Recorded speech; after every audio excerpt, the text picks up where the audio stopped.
Today's window blinds come in many styles: roller shades, roll-up shades, pleated shades, and horizontal blinds, to name just a few. The advantage of horizontals is that you can leave the blind drawn and simply tilt the slats to let in tons of light, a bit of light, or no light at all. Most manufacturers make their wood horizontal blinds from basswood. It's a hardwood, so it's durable. It's lightweight, so the blind doesn't end up weighing a ton, and it absorbs wood stain evenly. First, they feed the rough wood through a planer. They cut it down to 2 inches, the width of the slats.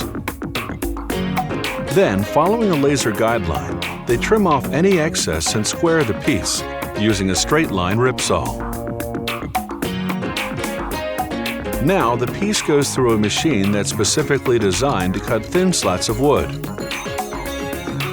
Its sharp steel blades slice right through, creating up to 15 slats, each 2/10 of an inch thick.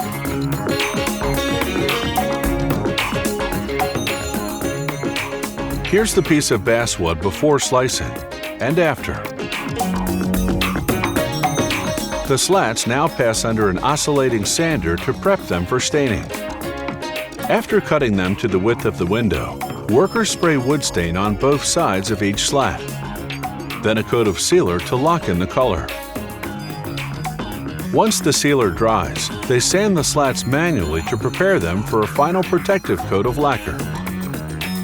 Next, using a die, they punch 2 slots in each slat, 6 inches from each end.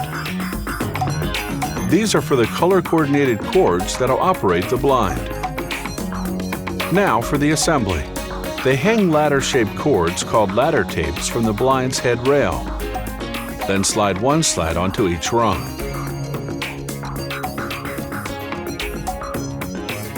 Then they thread the blind cord through the slots in the slats, hooking it up to the control mechanism hidden in the head rail.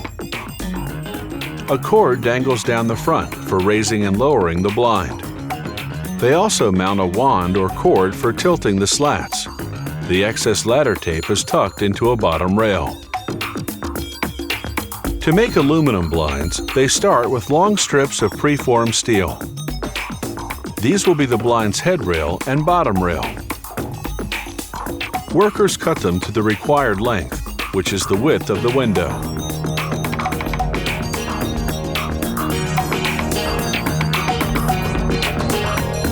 They make holes in the head rail for the cord lock, the device that locks the blind to the desired height, and the tilter, the mechanism that angles the slats.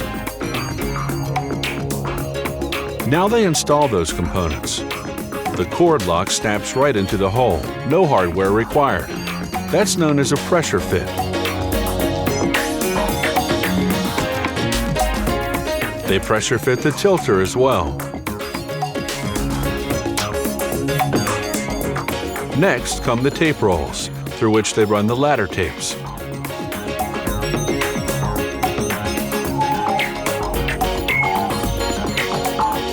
They cut the appropriate length and color of blind cord, then thread it through the cord lock. The tilter turns a rod, which turns the tape roll, which tilts the ladder tapes, angling the slats.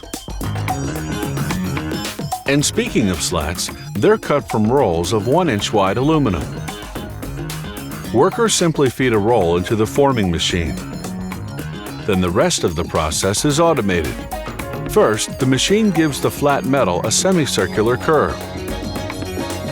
Then it punches cord holes, and then, as you can see on the far left of the screen, cuts it into slats.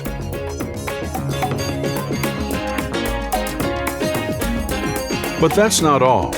This same machine also assembles the blind, sliding a slat onto each rung of the ladder tapes.